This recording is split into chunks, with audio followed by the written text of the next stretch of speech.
There's a belief you have right now about who you are and money. You've had it so long you don't feel it anymore.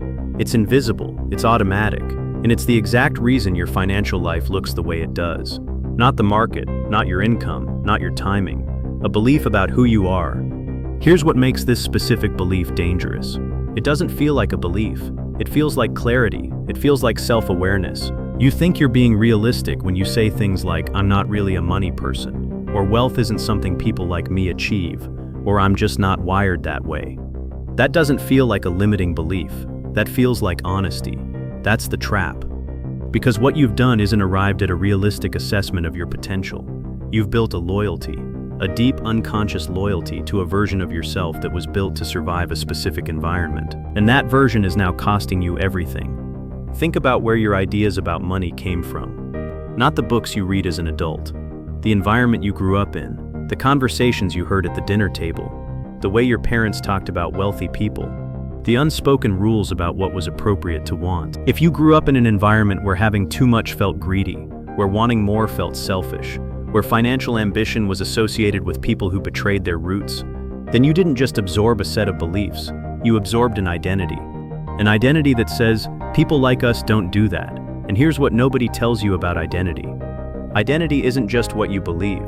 Identity is what you protect. When you get close to actually building wealth, when the investment account is open, when the business idea is real, when the salary negotiation is right there, something stops you. Not logic, not circumstance, loyalty. Your nervous system interprets financial success as a threat to who you are, as a betrayal of where you came from, as becoming someone you were taught to distrust. So it stops you, every time. Not because you're weak, because you're loyal. And loyalty is one of the most powerful forces in human psychology. Now stop for a second. Think about the last time you genuinely had the opportunity to change your financial situation and didn't take it. Not because of logistics, because of something that felt like discomfort, risk, not the right time, not really me. That wasn't caution. That was your identity defending itself. That was the version of you built to survive your past, protecting itself from a future it wasn't designed for. This is the mechanism. This is why informed people stay broke. Not because they lack information, because every time they move toward real change, their identity, that loyal, protective, survival-built version of themselves, interprets the change as a threat and stops them. And the most insidious part, it disguises itself as wisdom. It calls itself prudence. It names itself realistic thinking. You think you're being smart. You're actually being loyal to the wrong version of yourself. If what you're hearing right now feels uncomfortably accurate, if you recognize the mechanism in your own decisions, then you're exactly the person this channel exists for. Subscribe, not because you need more videos about mindset, but because this channel doesn't do mindset.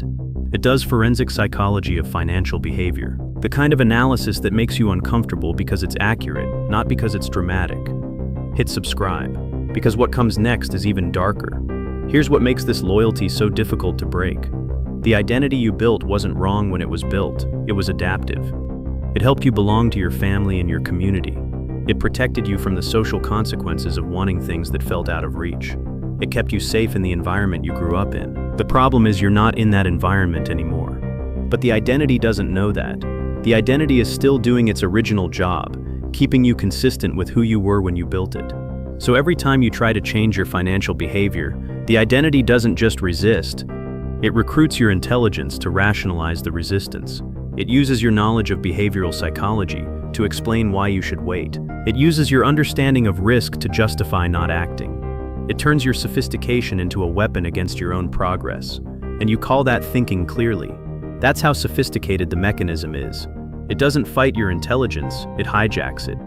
The people who escape this pattern don't escape it by getting smarter. They don't escape it by understanding the mechanism better. They escape it by going through a specific kind of identity restructuring that happens faster than the old identity can defend against it.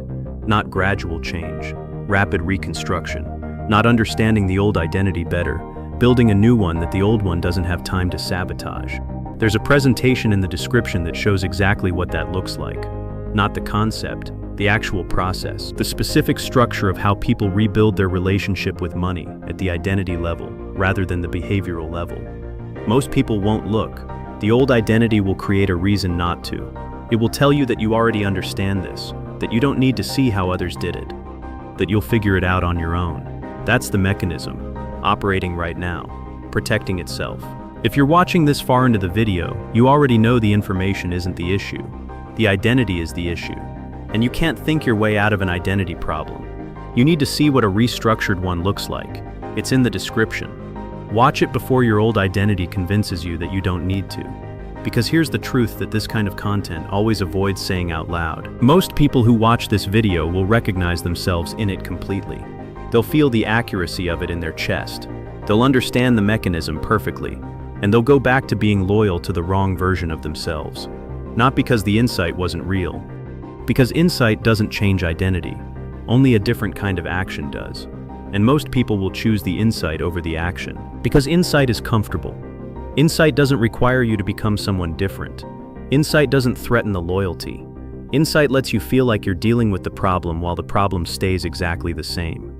The gap between who you are and who you could be is not an information gap, it's a loyalty gap. And you've been loyal to the wrong version of yourself for a very long time. The question isn't whether you understand that now. The question is whether you're willing to be disloyal to the version of you that was built to survive, so that the version of you that was built to build can finally exist.